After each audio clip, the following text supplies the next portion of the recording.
တော့ဆွေဝင်းမင်္ဂလာပါဟိုဆီယမကြော်ချသွားလို့တော့ရတာပေါ့နော်ဒါပေမဲ့လေဆီယမချစ်တဲ့အမျိုးတွေကိုကန်ကောင်းစီချင်တာ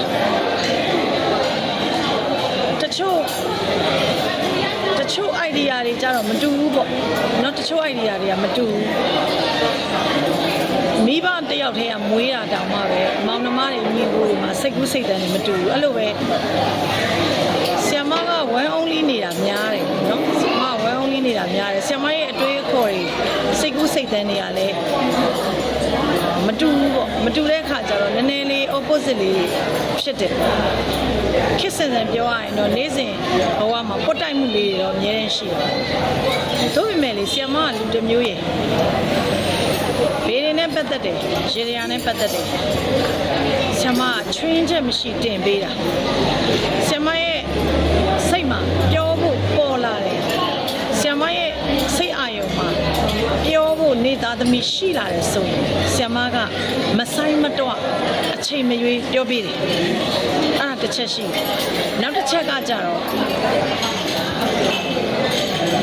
အခုလို့ပေါ့တော့ဆွေဝင်းတို့လို့ဆီယမကျမကိုကြည့်ပြီးပြောနေတယ်လို့ပဲမြင့်မဲ့လည်းတက်ပါတယ်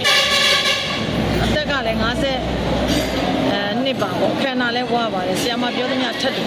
မဖြစ်စီချင်ဘူးတို့ပဲလည်းဖြစ်နေပါတယ်ပြောဖို့ပြောရမင်းဆိုတဲ့အသိစိတ်ကရှိနေတဲ့အတွက်ဆီယမပြောလိုက်တယ်အဲ့တော့ရေရာလေးတွေလောက်ပါနော်ရေရာလေးတွေလောက်ပါငါဆိုတဲ့စိတ်ကိုတက်နိုင်သမျှရှော့ဆီယမလေးနေ့စဉ်ဘယ်လိုနေလဲသိလားဆီယမသားလေး3ယောက်မှာအကြီးဆုံးကတော့နည်းနည်းလေးစုကပြောရတာနည်းနည်းတက်တာအငယ်ဆုံးလေး2ယောက်ကလေစုနေရတာဒါပေမဲ့တစ်ခါတလေကြာရင်သူတို့အဲ့လိုရင်ဖြစ်နေတာတို့စိတ်တွေစုနေတာဆိုဆီယမမကြားချင်အောင်ဆောင်လိုက်တယ်ဘာဖြစ်လို့လဲဆိုတော့လေသူတို့မှလည်းသူတို့ခွင့်ရရှိတယ်နော်ငါအမေပဲဟာလားငါပြောတဲ့အတိုင်းလိုက်နာမယ်ဆိုတာအဲ့ဒါကြီးရရင်ရှိဆန်လုံးမှာနော်အဲ့တော့ဆီယမရဲ့အတွေးအမြင်အားဆိုရင်ဆီယမကသူတို့စိတ်ကူးစိတ်သန်းနဲ့နောက်ဆုံးစာချက်တာအစားလွတ်ပေးထားလိုက်တယ်ပြီးမှဆီယမပြန်ပြီး admin ပြန်လောက်တာပေါ့နော်ပြန်မေးကြည့်တယ်ဒါမျိုးပဲတော်တို့ကိုလည်းအဲ့လိုပဲပြောဖို့အတွက်စိတ်ရည်တန်လာရင်ပြောလိုက်တယ်